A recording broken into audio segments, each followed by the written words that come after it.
अब परमेश्वर ने आके बताया अपनी प्यारी आत्मा धर्मदास जी को कि धर्मदास, आप इस काल के लोक में रह रहे हो।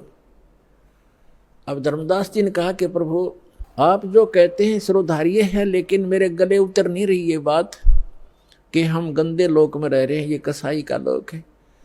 हे परमात्मा, देखो कैसी यहाँ पर फल फ्रूट हैं, कैसे बाग बगीचे बने हैं, झरने बह रहे हैं, गंगा जैसी दरिया बह रही है, और कितना दयालु है ये परमात्मा, कैसी ऋतु बनाई है, हवा चल रही है, और कितना अच्छा शुद्ध हवा दे रखी है, कितनी लंबी चौड़ी पृथ्वी है, कोई कहीं बैठो उठो लेटो किसी प्रकार, और कितनी सुविधा देता है ये।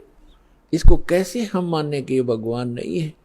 तब परमात्मा ने बताया कि पुण्यात्मा धर्मदास जी को कहा कि इस काल को एक श्राप लगा हुआ है कि 1 लाख मानव शरीरधारी प्राणियों को ये नित आहार करेगा और 1.25 लाख उत्पन्न करेगा मानव, यानी 25% एक्स्ट्रा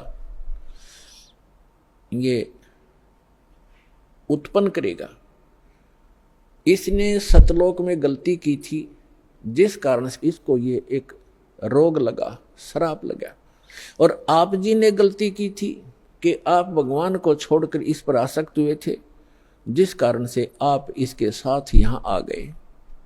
आपके लिए ऑप्शन है वापस जाने का, आप वापस जा सकते हो, जैसे विधि मैं बताऊंगा इस साधना को करके।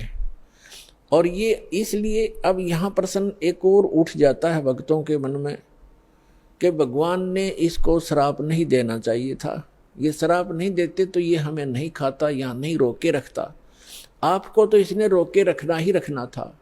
और यदि परमात्मा इसको श्राप नहीं देते 1 लाख मानव शरीरधारी प्राणियों के आहार करने का, तो आपको ये कभी मानव शरीर नहीं देता, क्योंकि इसको ये डर बना रहता है कि मानव शरीर में इनको परमात्मा का ज्ञान हो सकता है, परमात्मा प्राप्ति हो सकती है।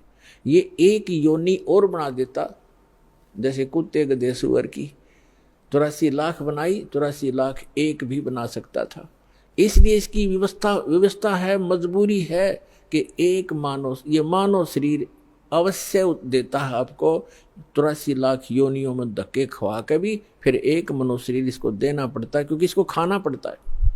और ये विधान भगवान ने बना दिया कि प्रत्येक प्राणी को एक मानव शरीर का चांस अवश्य देना पड़ेगा। इसलिए आज आप पर रहम हुआ है। ठीक है, कष्ट तो मान ले आपको, मानव शरीर ना मिलता, गधे कुत्ते बनकर आप खाते भटकते रहते, कष्ट पे कष्ट उठाते रहते, तो एक गोल्डन चांस है मानव शरीर में, आप अपना आत्म कल्याण करा के सतलोक जा सकते हो। ये सुविधा देवताओं को भी उपलब्ध नहीं है, क्योंकि जितना जीव घना सुखी होगा उतना भगवान से कोसों दूर होगा, ये सत्कर मान लियो। और जितना दुख होगा उसके लिए वरदान सिद्ध हो सकता है, यदि उसको सतलोक आश्रम वाला जला हिसार प्राप्त हो जाएगा, उस दुख के कारण भी उसको परमात्मा मिल जाएगा।